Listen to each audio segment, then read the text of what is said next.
Saya Herman, sekarang tinggal di Singkawang ya.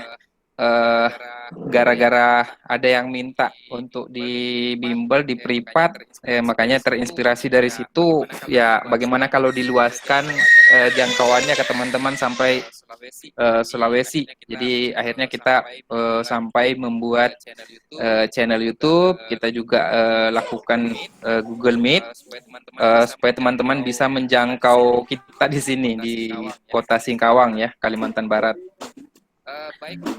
Baik teman-teman sekalian,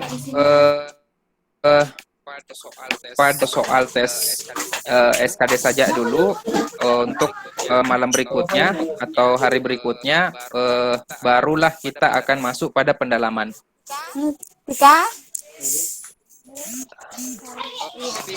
Oke, bisa kedengaran saya ya? Siap Kak, jelas. Terus yang slide ini kelihatan ya di teman-teman ya? Kelihatan kan? Kelihatan ya? Oke. Jadi petanya itu, sorry ya, kita mulai. Jadi ada 3 ya sebenarnya soal untuk SKD kita. Ada TKP, ada TKP, ada TIU ya. Ada TIU, ada mana TWK ya. Ada TWK. Slide-nya kayaknya nggak masuk TWK ya. Sini ya. Masuk TWK ya. Oke, jadi petanya begini ya, yang teman-teman perlu ketahui untuk 2021 materi soal kita sampai di 110 nomor ya. 110 nomor, petanya adalah untuk TWK 30 nomor pertama ya. Jadi nomor 1 sampai nomor 30 itu soal TWK di situ. Ya, di situ ada soal tentang nasionalisme, ada soal tentang integritas, ada soal tentang bela negara, dan terakhir adalah soal tentang pilar negara ya. Pilar negara itu ada 4, Bhinneka Tunggal Ika, Undang-Undang Dasar 45, Pancasila, dan NKRI. Itu soal seputaran TWK. Jadi perlu kita tahu dulu petanya ya, di mana letak sebenarnya soal TWK. Ada di nomor 1 sampai nomor 30. Nah, kemudian soal TIU itu ada 35 nomor, itu berada di nomor 31 sampai nomor 65. Soal TIU itu. Nah, tadi kalau TWK passing grade-nya masih rendah sih, 65. Itu berarti sekitar 13 nomor saja yang teman-teman jawab benar, itu sudah lulus passing grade. Tapi kalau bisa dinaikkan lagi lah poinnya. Makanya kita nanti akan pendalaman juga di situ. Oke, untuk TIU ada 35 nomor, letaknya ada 3 submateri kalau di TIU. Yang pertama adalah kemampuan verbal, yang kedua adalah kemampuan numerik, yang ketiga adalah kemampuan figural. Nah, pada kemampuan verbal itu ada 3, ada analogi, silogisme, dengan analitis. Nah, letaknya analogi ini di nomor 31 pasti ya, 31 sampai nomor 33. Itu soal tentang analogi. Kemudian silogisme itu berarti di nomor 34. Jadi ada 4 nomor kalau silogisme, 34, 35, 36, 37. Nah, kemudian analitis selanjutnya di 38, 39, 40, 41. Jadi kemampuan verbal dari 31 sampai 41. Sorry, ya 31 sampai 41. Berarti ada 11 nomor ya. Itu untuk peta kemampuan verbal.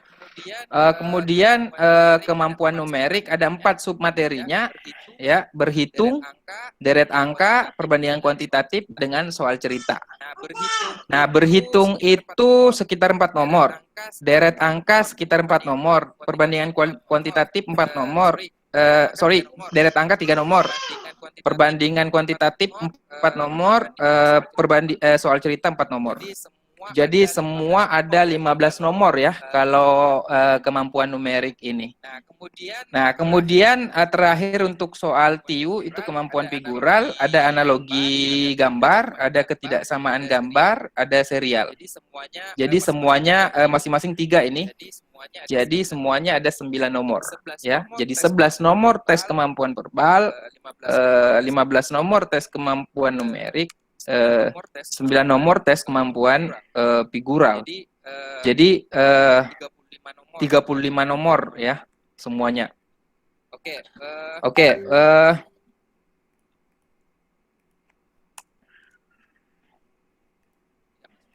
tidak masuk kah? Masuk ya.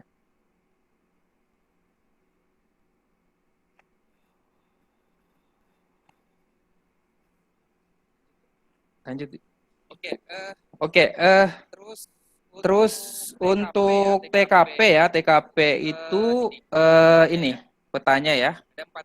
Ada 45 nomor, tahun ini bertambah ya, yang kalau tahun-tahun lalu itu cuman 5 soal saja ya, cuman 5 tema ya, pelayanan publik, jejaring kerja, sosial budaya, teknologi informasi dan komunikasi, profesionalisme, itu ada 35 nomor.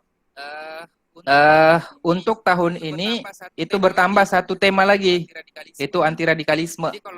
Jadi kalau dulu ini 35 berarti masing-masing soal di tema ini ada 7 ya. Jadi pelayanan publik 7 nomor, jejaring kerja 7 nomor, sosial budaya, TIK, profesionalisme 7 nomor. Nah, karena anti radikalisme masuk lagi sebagai tambahan, itulah kenapa soal TKP bertambah 10 soal. Jadi saya menyimpulkan prediksi saya anti radikalisme itu 10 soal. Itu. Kenapa sih?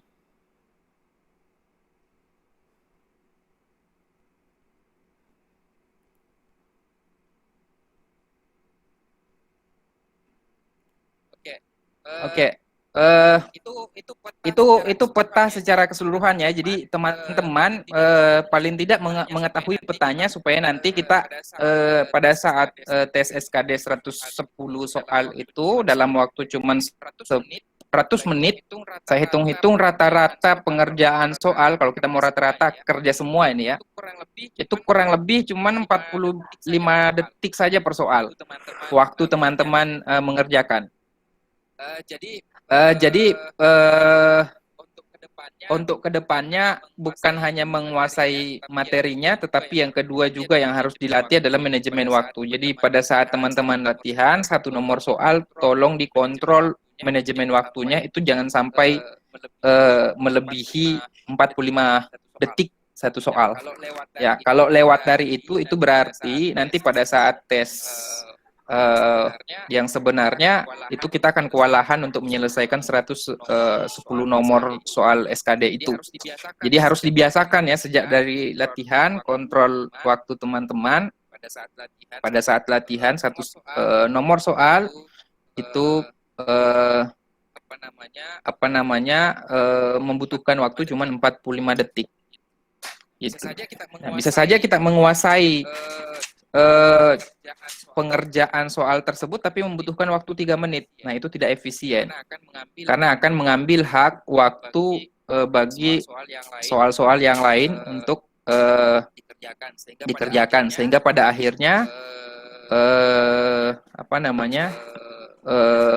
tidak maksimal kita kerja semua soalnya. Seperti itu.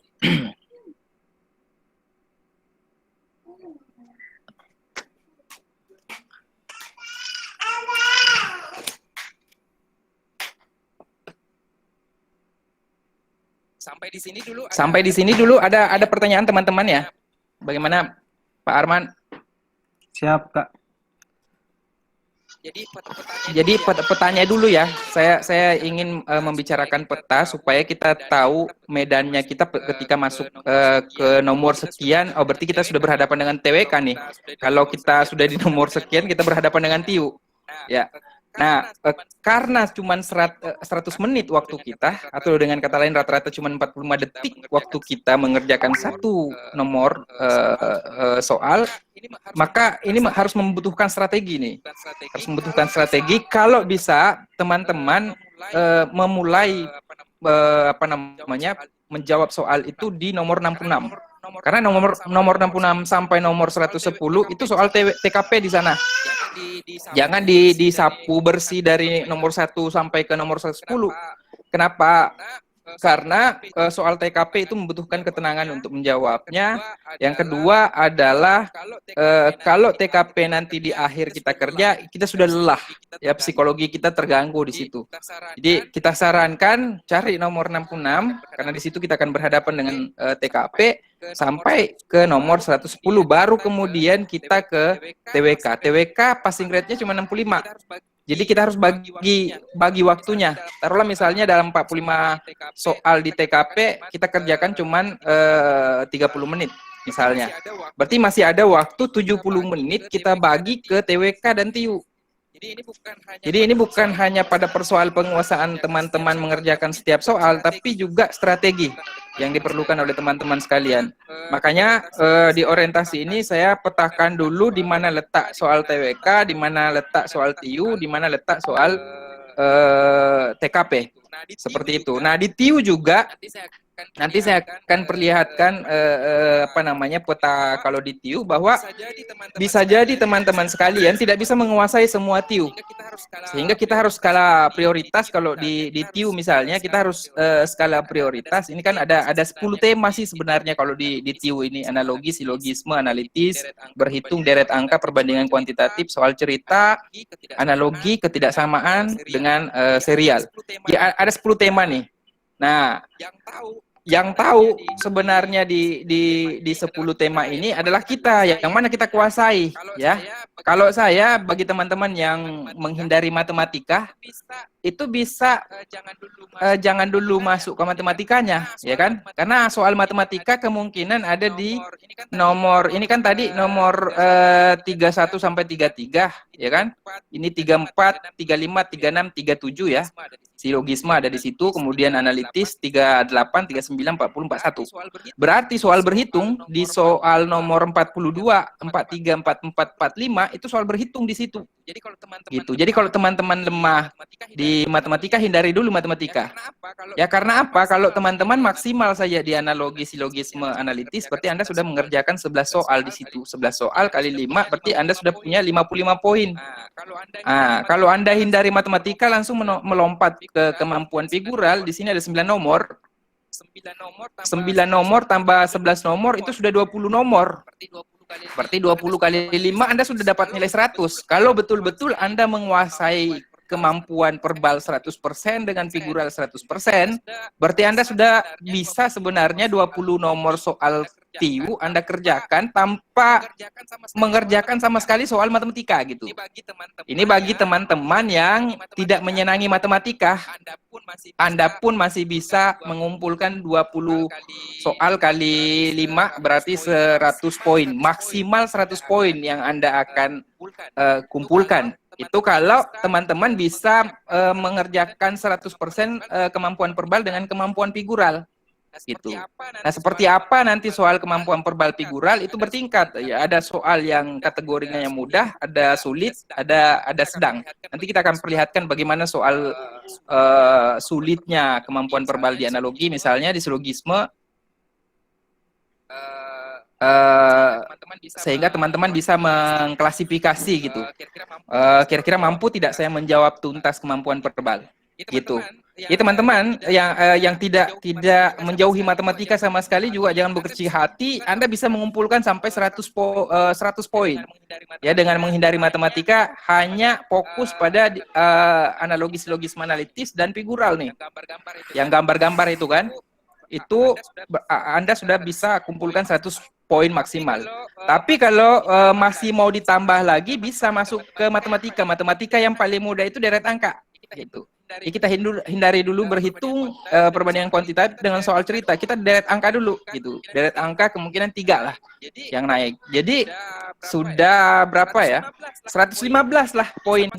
Jadi sama sekali kita tidak membahas matematika, kita sudah bisa mengantongi 115 poin, teman-teman. Gitu. Jadi ini pentingnya peta ini supaya teman-teman tahu medan yang mana yang terjal, yang mana yang mulus Anda bisa kerjakan soal-soalnya, yang mana yang cukup cukup menantang ya. Jadi Anda hindari dulu di nomor-nomor itu gitu. Oke, sampai di sini Kak Andi Arman ya bisa mungkin tanya Siap. jawab teman-teman ya. Saya lebih suka interaksi sampai di mana persiapan teman-teman sebenarnya setelah kita jelaskan semua tadi peta soalnya ya. Oke, mungkin ada teman-teman yang mau Siap. bertanya.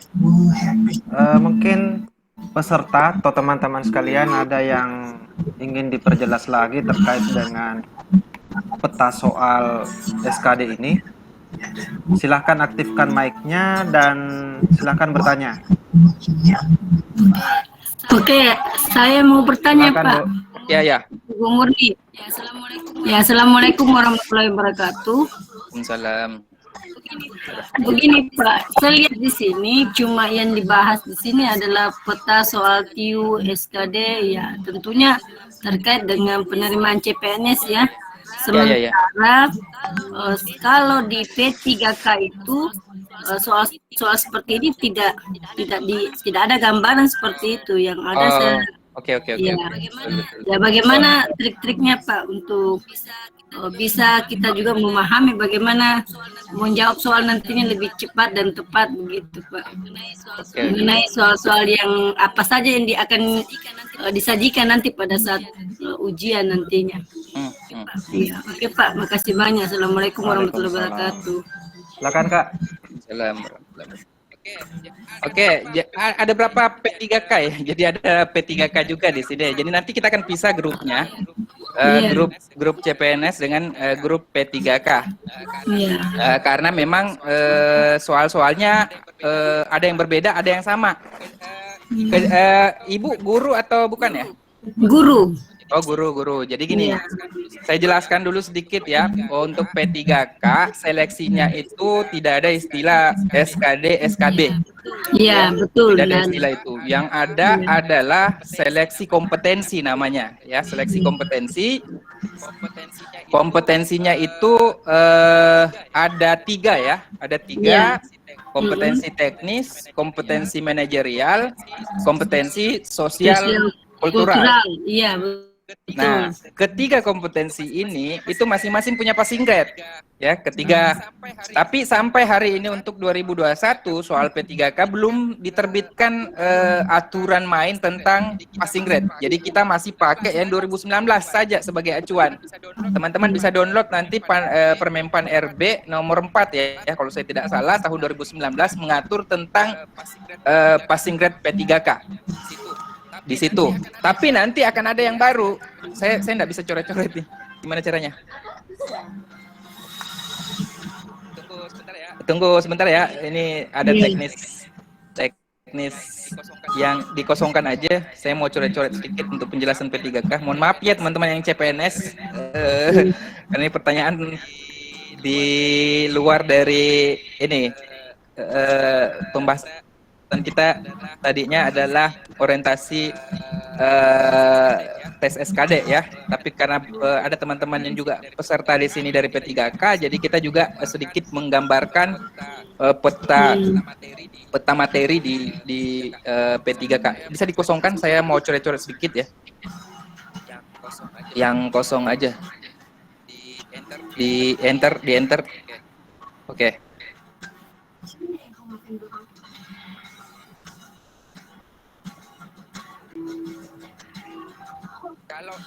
Kalau terlalu cepat saya ngomong, tolong ditegur ya, Kak Andi Arman ya, atau teman-teman. Tolong ditegur karena saya juga makanya saya butuh feedback teman-teman karena saya baru kembali dari gantung spidol nih, sehingga kemampuan pedagogi jadi menurun nih. Retorika juga menurun. Jadi belajar kembali lah dari nol. gitu. Tapi untuk kepentingan teman-teman ya kita kembali lah untuk mendalami ini. Ternyata mudah-mudahan ini bisa sampai ke anak-anak saya nanti besar, ya saya tidak ketinggalan apa namanya up to date-nya soal penerimaan CPNS gitu. Makanya saya tetap menjaga apa namanya, karena kalau 10 tahun kemudian baru saya kembali ke sini, banyak lah yang tertinggal, banyak yang tertinggal dari soal-soal baru gitu. Oke, jadi saya jelaskan sedikit untuk P3K ya. P3K itu ada 3 tesnya ya. Kompetensi teknis, kompetensi yang kedua manajerial, kemudian yang ketiga adalah kompetensi sosial kultural ya, sosial kultural atau sosial budaya lah ya, kultural. Nah, ini masing-masing ada passing grade-nya ya. Jadi teknis ini ada passing grade-nya, manajerial itu digabung dengan soal sosial kultural. Jadi passing grade-nya komposisi di apa namanya digabung ya, sampai akhirnya nanti lahir passing grade-nya di sini. Jadi ada 2 passing grade. Kalau untuk P3K, passing grade kompetensi teknis dan passing grade gabungan dari manajerial sosial kultural. Kalau lolos di kedua passing grade ini, barulah ke wawancara ya. Itu aturan yang saya baca dari Permenpan RB nomor 4 ya. Kalau untuk aturan baru tentang passing grade P3K belum terbit. Ini kita tunggu-tunggu sampai sekarang belum diterbitkan ya. Jadi acuan lama aja dulu yang kita pakai gitu. Nah, untuk manajerial sosial kultural itu pembahasannya tentang kalau sosial kultural itu terkait perekat bangsa ya. Apakah kita menerima keragaman kebudayaan dan seterusnya, itu terkait itu pembahasan sosial kultural. Kalau manajerial itu terkait ada 8 kalau saya tidak salah materi, submaterinya ada tentang integritas, ada tentang pelayanan publik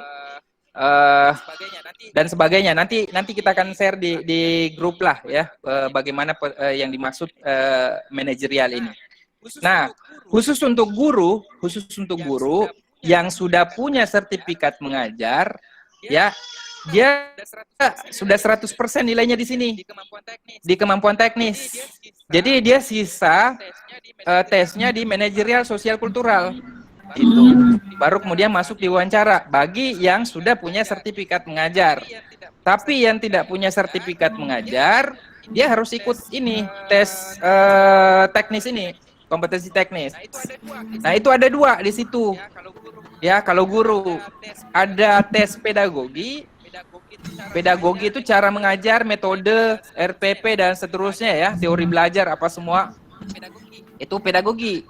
Nah, kemudian ada profesional.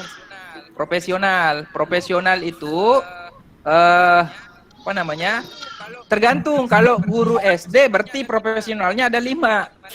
Matematika, materi matematika SD, PKN, IPS, IPA sama bahasa Indonesia gitu. Tapi kalau guru bidang studi ya bidang studi yang dia geluti. Misalnya kalau matematika ya matematika saja gitu. Tapi kalau guru SD kelimanya dia harus kuasai itu. Nah, itulah kisi-kisi yang kemungkinan naik untuk materi kompetensi teknis gitu. Nah, Ibu guru apa? Guru SD atau guru bidang studi gitu? Guru bidang studi. Oh, guru bidang studi apa, Bu? Sosiologi. Oh, sosiologi. Berarti nanti pedagogi umum ya, pedagogi umum materinya ada di teknis. Ibu sudah punya sertifikat mengajar atau belum? Alhamdulillah sudah. Oh, sudah. Berarti sisa manajerial, Bu. Ya, selamat kalau begitu. Berarti sisa manajerial. Amin. Ya. Yang dan sosial kultural. Oh, Nah, gitu. Yang nanti karena nilai di teknis sudah 100% gitu. Alhamdulillah. Iya. Jadi sisa ini yang perlu Ibu pelajari nanti. Itu tergantung juga database pada saat mendaftar ya, apakah dimasukkan di situ sertifikat mengajarnya atau tidak ya, karena itu nanti akan diverifikasi oleh pihak panitia. Kalau ada, maka kompetensi teknis itu sudah dianggap 100%. Bagi yang tidak punya sertifikat mengajar dibagi-bagi lagi, umur sampai sekian ya dikasih bonus itu, guru-guru honor yang sudah di atas 30 berapa ya? 35 kalau saya tidak salah ya. Dikasih bonus 10%. Kalau saya tidak salah ya, 10% bonus untuk teknis ini. Jadi kalau skornya 500, dia sudah dapat poin dari yang lain itu 50 gitu. Itu. Nah, untuk manajerial sosial kultural, nantilah saya akan kirim di grup apa saja kisi-kisinya, itu yang akan dipelajari oleh Ibu ya. Lebih mudah lagi sih sebenarnya kalau sudah punya apa namanya sertifikat mengajar ya. Kalau tidak kenapa harus apa namanya? Kalau tidak ada sertifikat mengajar harus ikut tes ini teknis, karena bagi yang sudah dapat sertifikat mengajar pasti mereka sudah ikut tes ini. Tes di PPG kan, mereka ikut tes pedagogi dan tes profesional, mereka lulus pasti. Nah, soal-soal yang masuk di kemampuan teknis pada 2021 ini, tesnya adalah tes yang seperti materi soal yang tes PPG gitu. Jadi sama aja sih, makanya karena teman-teman yang sudah punya sertifikat mengajar sudah lewati tes ini, pedagogi dan tes profesional, berarti otomatis apa namanya sisa manajerial dengan sosial kultural. Jadi dianggap 100% lah nilainya di situ. Saya kurang tahu gimana nanti, karena kalau di sertifikat pendidik adakah nilainya di situ yang disebut ABC ya, predikatnya ya. Kalau saya tidak salah, kalau mungkin A, dia pasti akan di 100% kan. Kalau B, C, saya tidak tahu lah gimana modelnya. Informasi yang saya dengar yang valid seperti itu, Ibu. Nah, kalau wawancara nanti kurang lebih 15 nomor soal wawancaranya itu terkait moralitas, terkait integritas. Itu Ibu kalau tidak jawab dapat 0, tidak jawab dapat 0. Tapi kalau jawab itu bergradasi nilainya, ada yang dapat 1, ada yang dapat 2, ada yang dapat 3. Jadi kalau bagus sekali jawabannya di wawancara itu dapat 3. Kalau agak buruk jawabannya dia dapat 1. Nah, passing grade untuk wawancara ini karena ada 15 nomor, passing grade-nya itu 10. Iya. Gitu. Berapa sih saya lupa ya passing grade-nya. Adalah nanti dibuka lah. Intinya adalah wawancara itu Anda harus menjawab lah ya, karena kalau tidak menjawab nilainya 0. Gitu. Dan meskipun buruk jawabannya dapat nilai 1 gitu. Cuman passing grade-nya kalau di situ kalau saya tidak salah 20 gitu. Sehingga tidak boleh buruk semua. Jadi 15 nomor kali buruk semua kali 1 jadi cuma dapat 15. Passing grade-nya 20 kalau saya tidak salah ya. Jadi harus bernilai 2 gitu. Minimal 2 ya. Iya. Jawabannya tentang moralitas, integritas, mungkin pertanyaannya kenapa mau jadi guru gitu kan? Suka duka dan seterusnya. Oke, saya pikir itu aja jawaban apa untuk Ibu ya. Mungkin ada teman-teman yang lain yang mau bertanya, silakan. Ya. Bagaimana Bu? Itu tadi jawaban yang telah dijelaskan.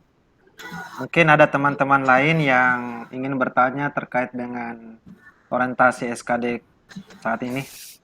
Silahkan matikan mic-nya, hidupkan mic-nya dan bertanya.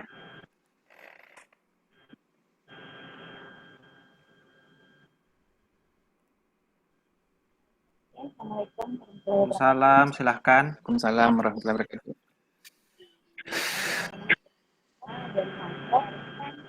Kan saya sudah berapa kali ikut tes CPNS dan selalu jatuh di TWK.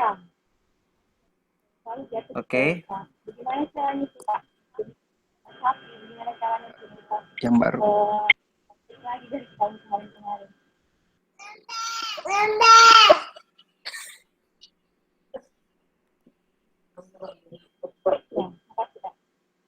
Triknya menghadapi soal-soal TWK ya? Oke. Oke. Jadi ceritanya dia Kak sudah berapa kali ikut tes kendalanya selalu di TWK. Hmm. Nah, silakan Kak. Tunggu ya, ini kondisi apa namanya teknis dulu. Saya mau lembaran baru untuk ini menulis ya.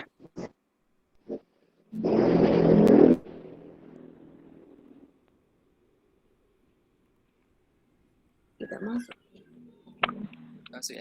Masuk ya. Atau kalau ada yang bermasalah mic-nya bisa lewat chatting ya. Pertanyaannya Ya, boleh pertanyaannya boleh lewat chatting Lewat chat. supaya bisa dibaca. Oh. Saya ulang kembali, tidak usah. Sudah bisa ditangkap clue pertanyaannya saya sudah bisa tangkap nih. Saya cuman oke. terkendala teknis di sini untuk peralatan menulis nih. Saya mau coret-coret sedikit supaya tervisualisasi penjelasannya. Sudah ya? Bisa pakai whiteboard, Kak. Itu ada sebelah Biarlah. kanan Pakai bawah. whiteboard Iya, saja sebelah ya. kanan bawah segitiga, segi empat lingkaran itu kita aktifkan.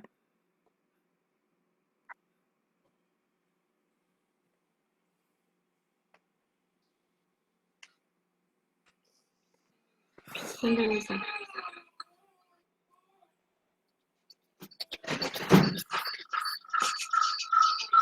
Bentar ya. Sana dulu.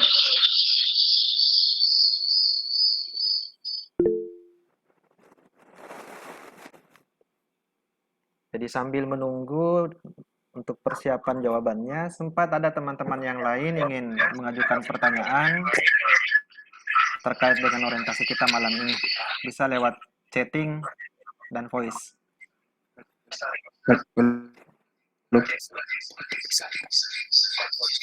Oke, sudah terlihat, Kak. Hitam, warna hitam. Sudah tershare ya? Iya, Kak, sudah.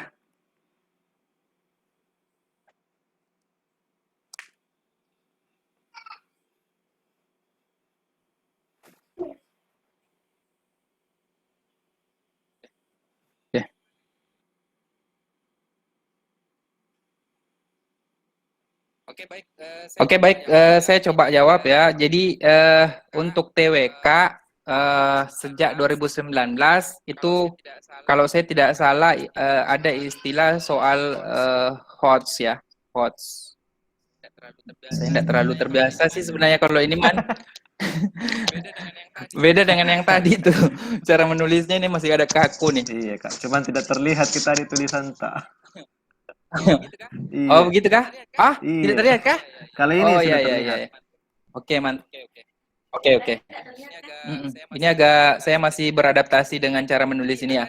Jadi ada namanya soal HOTS. Kalau untuk soal TWK ya HOTS. HOTS itu high order thinking skill. Ya berpikir tingkat tinggi lah begitu ya. Jadi soal-soal TWK sejak 2019 saya amati sampai tahun lalu itu soalnya begitu ya. Jadi bukan lagi tentang Anda menghafal pasal-pasal ya, tapi bagaimana menerapkan nilai-nilai gitu. Apa namanya? Jadi pertanyaannya misalnya tentang Sumpah Pemuda, ya. Itu bukan lagi tentang tanggal Sumpah Pemudanya atau isi Sumpah Pemudanya atau pelaku sejarah yang ada di peristiwa Sumpah Pemuda, tetapi yang akan ditanyakan adalah apa nilai-nilai Sumpah Pemuda yang bisa kita terapkan pada konteks hari ini. Itu jawaban pilihannya ada di situ gitu. Jadi gimana ya untuk soal TWK yang banyak Anda harus banyak membaca sih sebenarnya, karena biar bagaimanapun itu HOTS itu lebih menekankan pada berpikir dibandingkan menghafal ya. Itu apa namanya? Berpikir ketimbang menghafal. Jadi soal HOTS ini lebih menekankan pada Anda berpikir dulu baru kemudian menjawab. Beda kalau soal hafalan pokoknya kalau ada di benak Anda sudah hafal, ya kita sudah bisa jawab soalnya. Nah, soal-soal HOTS itu enggak begitu. Soal-soal HOTS, Anda harus berpikir dulu baru bisa menjawab gitu. Nah, data, tapi untuk bisa berpikir kita butuh data. Data minimal hafalan gitu. Jadi Anda harus paling tidak punya nanti jadi kiatnya kalau untuk TWK kita harus punya materi lah tentang Pancasila ya, misalnya butir-butir Pancasila, Undang-Undang Dasar 45 misalnya sebelum perubahan dengan setelah perubahan bagaimana perbandingannya ya kan. Nasionalisme itu biasa bicara tentang Sumpah Pemuda, Kebangkitan Nasional 1908. Itu akan bicara di situ nilai-nilai apa yang bisa kita ambil. Nilai-nilai Pancasila juga biasanya ada kasus yang disampaikan, kemudian kita cocokkan sila keberapa apa namanya yang cocok dengan kasus tersebut. Seperti itu.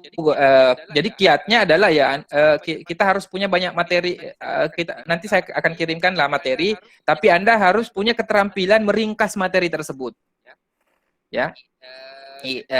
Saya berikan materi mungkin sekitar 60-an halaman atau 100 halaman, tapi misalnya Pancasila ya, ada materinya sampai 60 lembarnya. Anda harus mampu meringkas materi tersebut dalam bentuk bagan-bagan. Jadi kayak begini. Jadi cara meringkasnya itu bisa kita pakai bagan.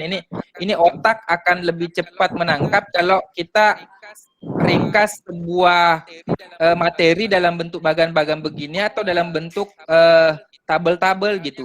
Jadi misalnya kalau undang-undang kita buat tabel-tabel, kemudian kita masukkan di sana kata-kata kunci daripada undang-undang tersebut, sehingga kita tidak mesti menghafal titik koma undang-undangnya, langsung saya oh iya kalau bab 1 pasal 1 ya pasti bicara tentang ini misalnya ya.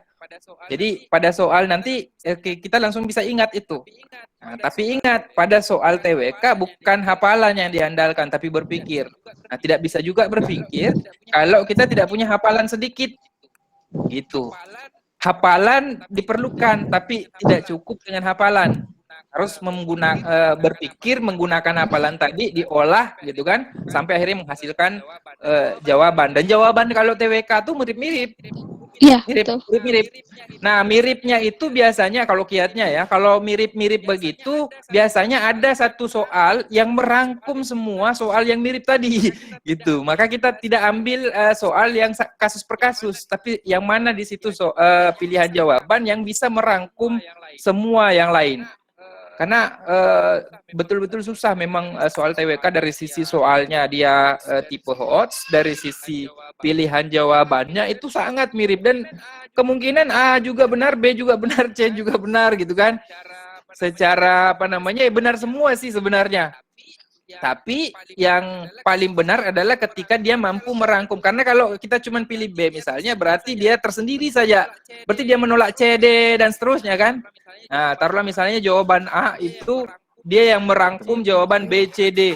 Ya kan, berarti itu yang benar. Begitu kiat untuk materi tes wawasan kebangsaan gitu. Dan ada sedikit kalau di TWK itu saya heran juga kenapa integritas masuk di TWK. Lebih cocok sebenarnya dia masuk di TKP.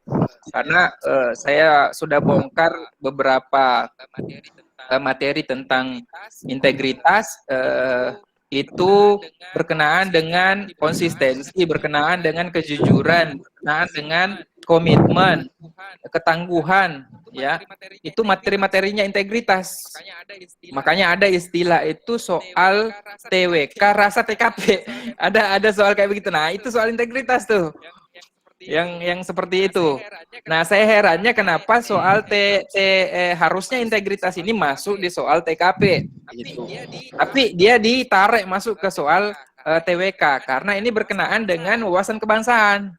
Ya, hubungannya dengan korupsi di situ. Korupsi waktu, korupsi ini. Itu pertanyaan-pertanyaannya. Dan bedanya TWK dengan TKP kan kalau TKP semua benar jawaban. Yang jelas kita pilih di situ pasti kita sudah punya nilai. Cuman bergradasi nilainya dari 1 sampai 5 gitu. Tapi kalau di TWK kan kita jawab soal salah, ya berarti 0. Benar baru dapat 5 gitu. Itu bedanya antara TWK dengan TKP. Sementara anti radikalisme yang mestinya masuk soal TWK dia dilempar ke soal TKP gitu. ini sepertinya tertukar. Itu saya pikir-pikir, oh ternyata hikmahnya adalah kenapa integritas masuk di soal TWK, karena ini bukan menjawab pertanyaan tadi, tapi saya kembangkan sedikit penjelasan mumpung saya ingat, karena soal integritas itu hubungannya dengan wawasan kebangsaan, misalnya tentang korupsi di situ. Hubungannya dengan sistem integritas nasional, makanya masuk dia di TWK. Sementara anti radikalisme itu dilempar ke TKP, bukan dia disimpan di TWK. Dulu isunya di 2019 mau dimasukkan di TWK, tapi hari ini akhirnya dilempar ke TKP karena memang, dan ini paling banyak soalnya, ada 10 nomor. Saya mencoba memprediksi kemungkinan 10 nomor soal yang naik di situ karena ingin mendeteksi kepribadian kita sudah terpapar radikalisme atau belum gitu.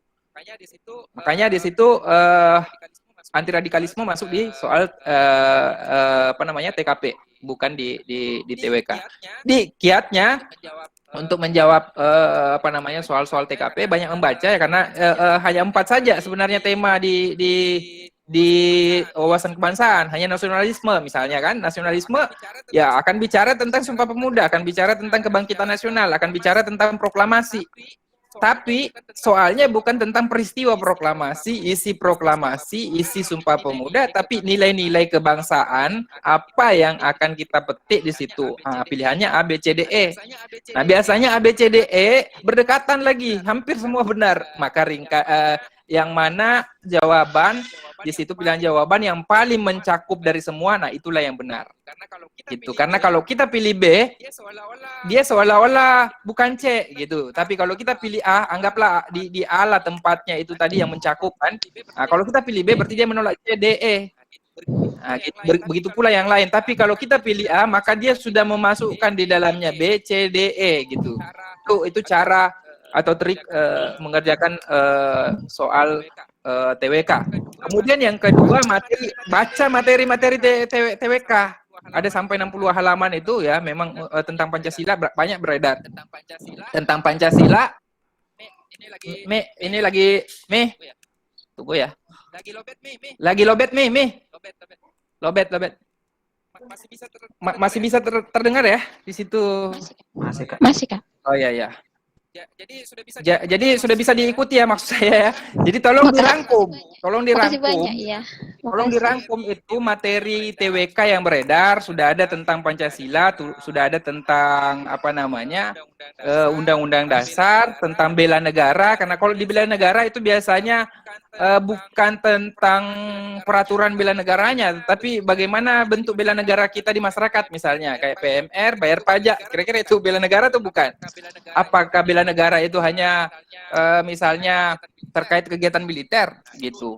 Nah, itu soal tentang bela negara contohnya ya, nasionalisme tadi.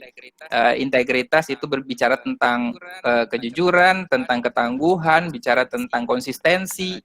Di situ hubungannya dengan anti korupsi itu yang makanya dimasukkan di wawasan kebangsaan. Kemudian di pilar negara ada 4, Bhinneka Tunggal Ika bicara tentang keragaman, bicara tentang multikulturalisme di situ, Undang-Undang Dasar 45 bicara tentang undang-undang sebelum perubahan dan setelah perubahan, bahkan mungkin pertanyaannya jauh sebelum secara konstitusi RIS dan sebagainya kan. Kemudian di Pancasila ya nilai-nilai Pancasila. Nilai-nilai Pancasila, kemudian fungsi Pancasila sebagai dasar negara kah dia, sebagai ideologi kah dia, ideologi terbuka apa maksudnya? Ya, yang mana yang bisa berubah, yang mana yang tidak bisa berubah dalam sebuah ideologi. Itu pengertian-pengertian itu yang akan kita bahas di sana. Terkait Pancasila. Kemudian NKRI ya berbicara tentang Negara Kesatuan Republik Indonesia. Tentang bisa di situ tentang Laut Natuna ya. Itu kan hubungannya tentang NKRI.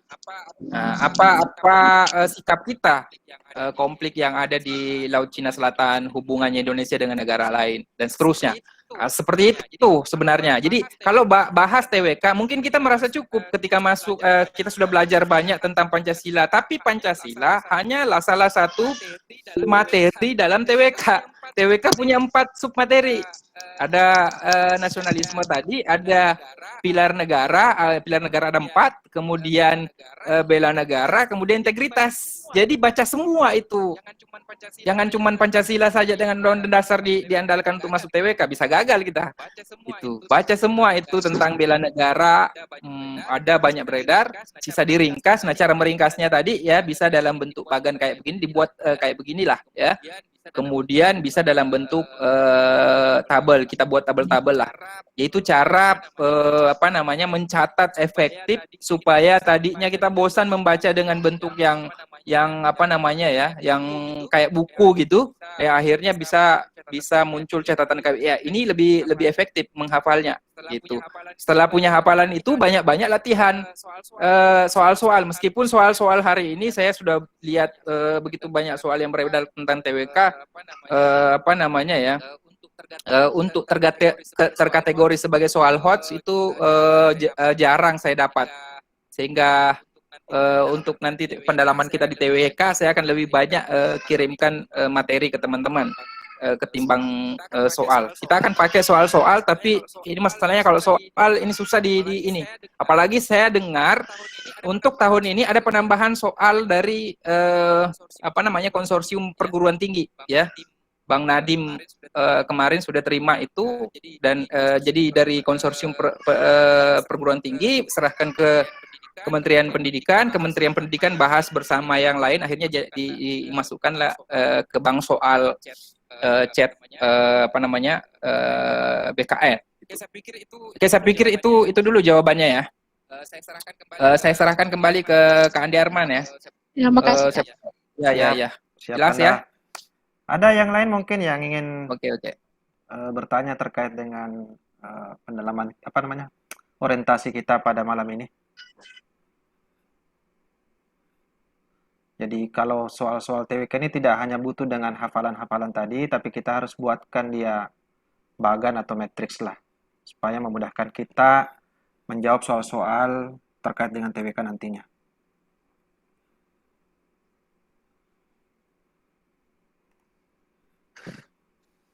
Ya, saya persilahkan kepada teman-teman yang lain. Sempat masih ada yang ingin dipertanyakan terkait dengan materinya Kak Herman malam ini.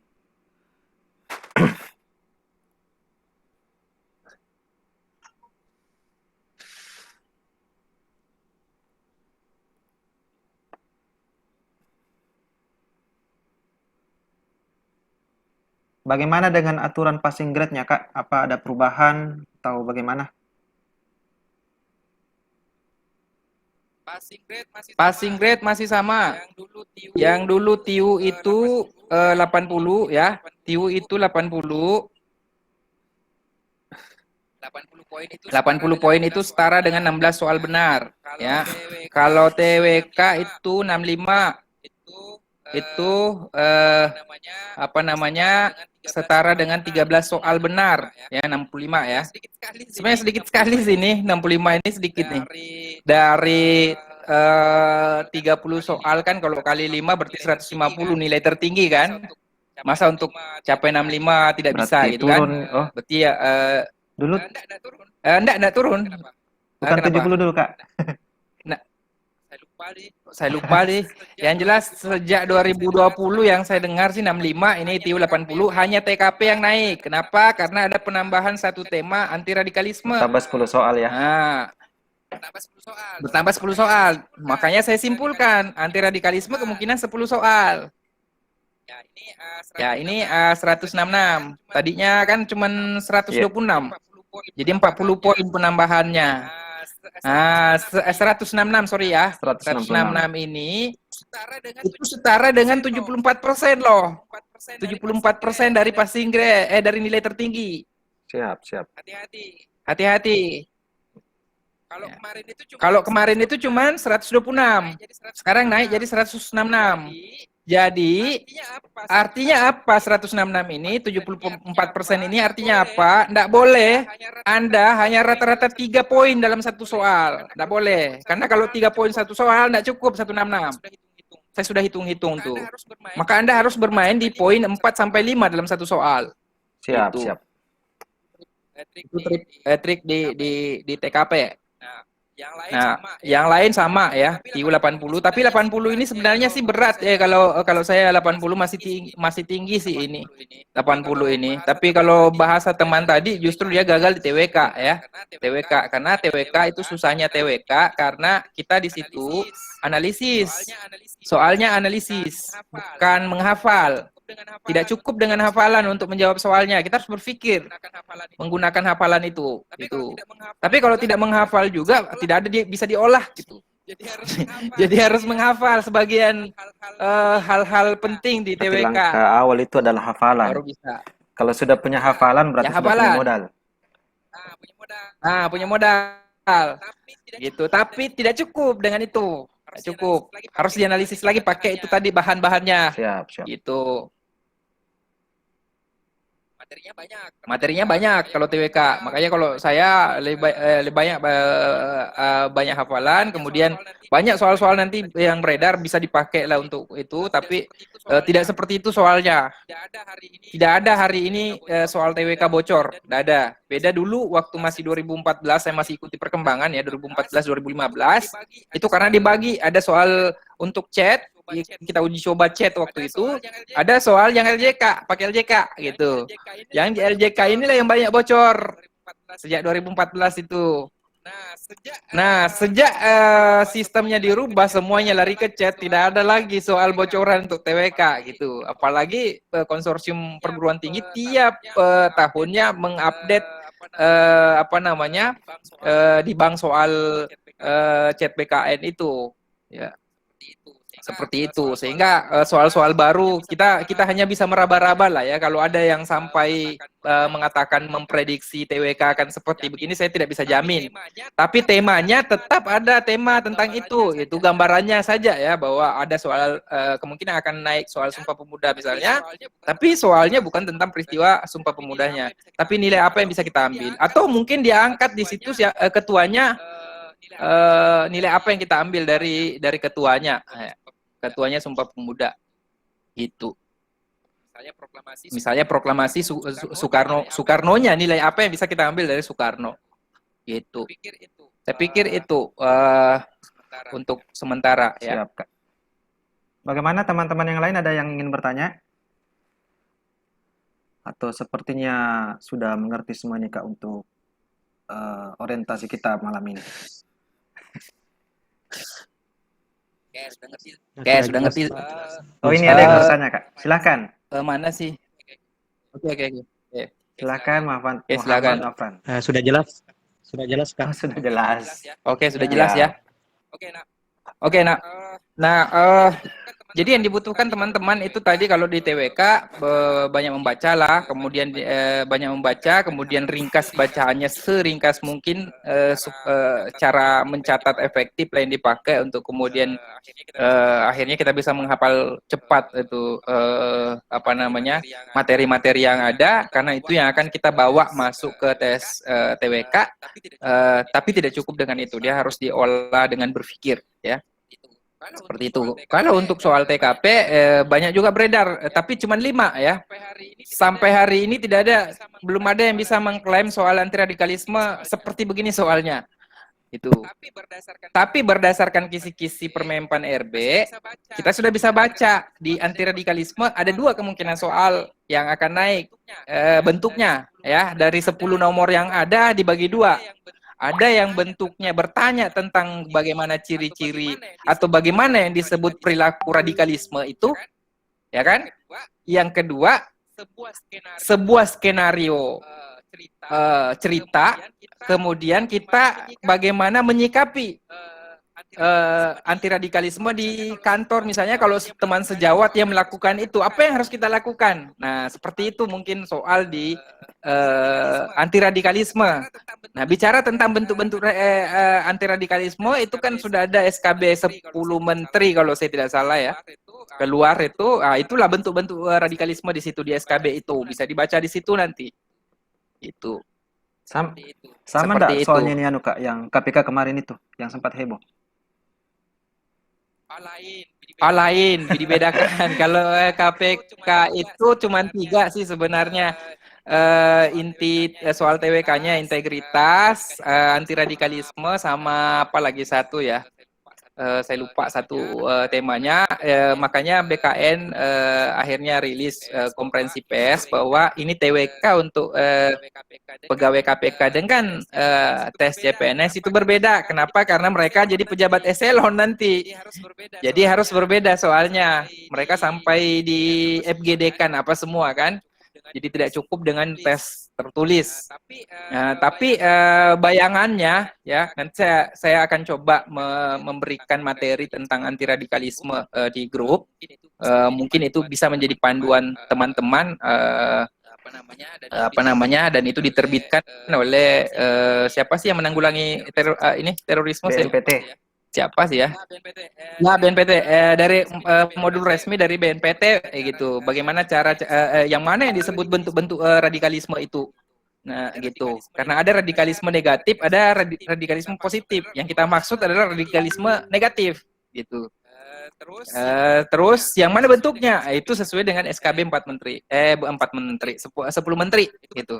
Itu bentuk-bentuknya. Kemungkinan soalnya nanti akan begitu. Bentuk-bentuk seperti apa pengetahuan tentang bentuk-bentuk radikalisme. Ya, kemudian yang kedua sebuah skenario cerita dan kasusnya mungkin di situ teman sejawat Anda kah atau siapa gitu.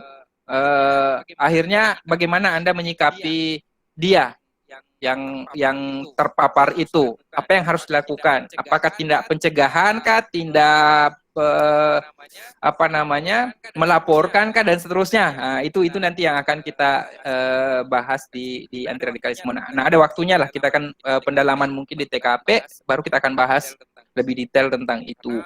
Ya, karena malam ini hanya lebih ke orientasi soal-soal SKD dan petanya, di mana letaknya TKP, di mana letaknya TIU, di mana letaknya TWK, bagaimana kiat-kiatnya, itu aja dulu. Kalau saya bisa nanti munculkan contoh soal untuk TIU juga boleh di sini kalau masih ada waktu. Kita sudah berapa menit sini? Ini sudah jam 9 ya, hampir sejam di Kota Singkawang. Sejam ya, oke. Kalau bisa sejam aja lah ya.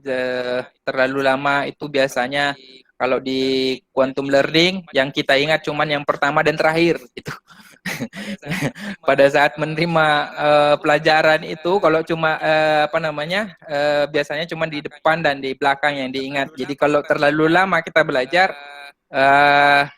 sedikit saja sebenarnya yang kita bisa serap. Nah, cara yang untuk bisa sejam itu mestinya istirahat tiap 30 menit, istirahat lagi, kemudian lanjut lagi, itu baru bisa menyerap semuanya. Oke, jadi mungkin cuma sejam kita pada malam ini, ya cukup sejam. Masih ada mungkin pertanyaan yang lain? Saya serahkan ke Kak Andi Arman. Siap, Kak. Sebenarnya mau Dikman. Perlihatkan contoh-contoh soal di sini yang mana yang dimaksud contoh soal analogi, silogisme dan seterusnya, tapi akan molor waktu sampai 2 jam kita kalau sampai di situ. Mungkin di malam berikutnya lah baru kita akan masuk di pendalaman, misalnya silogisme yang khusus, silogisme yang kita dalami, masuk di analogi khusus, analogi yang kita dalami, seperti itu ya. Jadi saya mau teman-teman terfokus, jangan belajar mau langsung semuanya ya, kita fokus satu-satu. Nah, nanti kalau sudah betul-betul kita kuasai analogi, baru pindah ke silogisme, kita kuasai silogisme baru pindah ke analitis misalnya gitu. Jangan semuanya langsung dalam satu hari, semuanya langsung mau dikuasai, tidak bisa. Kita fokus, dan metode saya nanti adalah metode sapu bersih, karena kita tidak bisa memprediksi bagaimana soal silogisme yang akan naik meskipun 4 nomor. Misalnya, kita akan sapu bersih bentuk-bentuk soal silogisme, paling tidak ada sekitar 40 bentuk misalnya. Kita sapu bersih 40 bentuk itu. Pastilah salah satu dari 40 itu naik 4 gitu. Itu metode saya untuk mendalami silogisme. Kita perlihatkan semua tipenya, kita bongkar. Nah, pasti nanti soalnya tidak keluar dari tipe-tipe yang kita pelajari itu. Tapi untuk memprediksi misalnya contoh soalnya silogisme yang pasti naik, kita enggak tahu sampai ke situ. Seperti itu. Oke, bisa dilanjut, siapa tahu masih ada teman-teman yang mau ini. Jadi tak usah dulu masuk ke pengenalan soal ya, bagaimana modelnya, karena ini akan molor sampai 2 jam nih. Ada sih saya PDF, itu pun PDF. Saya tidak sempat tadi, karena saya sempat mengajar tadi sore, baru pulang nih. Sempat persiapkan slide untuk soal-soal jadi PDF, jadi langsung muncul PDF di sini kalau mau, dan itu bisa molor sampai 2 jam. Kalau saya sih bagusnya mungkin tiap malam ya, atau tiap hari atau 2 kali sehari, itu kita cuman sejam saja. Iya Kak, Sejam. mungkin bagusnya di pertemuan selanjutnya Kak baru diperlihatkan. Oke. Nah, yang saya butuhkan juga data dari teman-teman ya. Saya butuh data. Saya tadi mengajar, saya kaget ya, karena sudah berapa minggu saya mengajar, saya baru diberitahu oleh siswa saya bahwa dia harus ranking 1 di kelasnya untuk bisa lolos CPNS, gitu kan? Dia harus ranking 1, padahal target saya adalah dia lolos passing grade. Berarti kalau begitu, berarti kita harus sapu bersih semua nih, sampai ke matematika segala. Karena Anda harus ranking 1. Itu informasinya terlambat. Padahal kita sebagai pengajar kan butuh beberapa informasi awal tentang peserta, ya kondisinya dan sebagainya. Baru kemudian kita akan buat materi dan pendekatan cara mengajar, termasuk cara mengajar saya. Saya kan selalu buat cara mengajar saya dalam mengerjakan setiap soal. Biasanya saya kasih beberapa cara gitu kan. Cara pertama begini, cara kedua begini, cara ketiga begini. Nah, terserah teman-teman yang mana yang disukai dari ketiga cara itu. Ternyata dia lebih suka cara dirumus. Saya kan lebih sukanya cara logika. Kita pakai pikiran, kita berlogika. Dia cara rumus. Saya terlambat juga memahami itu. Seandainya saya tahu, maka saya akan pakai cara rumus terus. Ya, karena kan tipe belajar orang kan ada visual. Kalau visual berarti dia lebih suka gambar. Misalnya kalau silogisme lebih suka diagram pen dia caranya. Tapi kalau orang yang kecerdasannya lebih ke matematis misalnya, dia lebih senang dia dirumus dibandingkan dia digambar gitu. Jadi macam-macam tipe orang, sehingga kita sebagai pengajar, kita sebagai tentor harus mendekati karakteristik orang-orang itu dengan pendekatan yang beragam gitu. Nah, saya terlambat tahu teman-teman yang ikut di bimbel saya di situ semua seragam, tidak terlalu senang yang logika. Seandainya saya tahu lebih awal, berarti pendekatan saya sudah langsung pakai rumus saja kalau begitu. Tak usah lagi kita pakai yang metode A, metode B, cara A, cara B gitu. Seperti itu. Nah, itu informasi awal dari teman-teman semua yang ikut di sini. Itu yang saya perlu tahu. Harus ranking 1 kah di kelasnya? Kalau ikut di Kumham kan tidak perlu ranking 1, mungkin cuma sampai ranking 3. Berarti masih ada tidak mesti sampai 100% dia jawab soal kan? Kalau cuma sampai ranking 3. Ya kan? Tapi kalau ranking 1 dia harus penuh. Dia harus paripurna gitu, dia punya pengetahuan, disapu bersih mulai dari TWK sampai TKP. Jadi seperti itu untuk malam ini. Gimana, Man? Siap Kak, siap. Masih adakah? Sepertinya malam ini sampai di sini saja pertanyaannya Kak. Oke. Jadi saya begitu teman-teman sekalian. Untuk malam ini saya pikir itu aja dulu. Mungkin besok baru kita akan masuk seperti apa itu soal analogi, seperti apa itu soal silogisme, bagaimana tipe-tipenya. Karena mungkin kita sudah merasa hebat di analogi, tapi setelah saya bongkar tipe-tipenya kita baru kaget. Waduh, saya belum menguasai tipe itu. Bagaimana kalau tipe itu yang naik gitu? Kita kaget kan? Gitu. Makanya nanti saya akan coba metodenya adalah sapu bersih. Semua tipe soal analogi kita paparkan. gitu.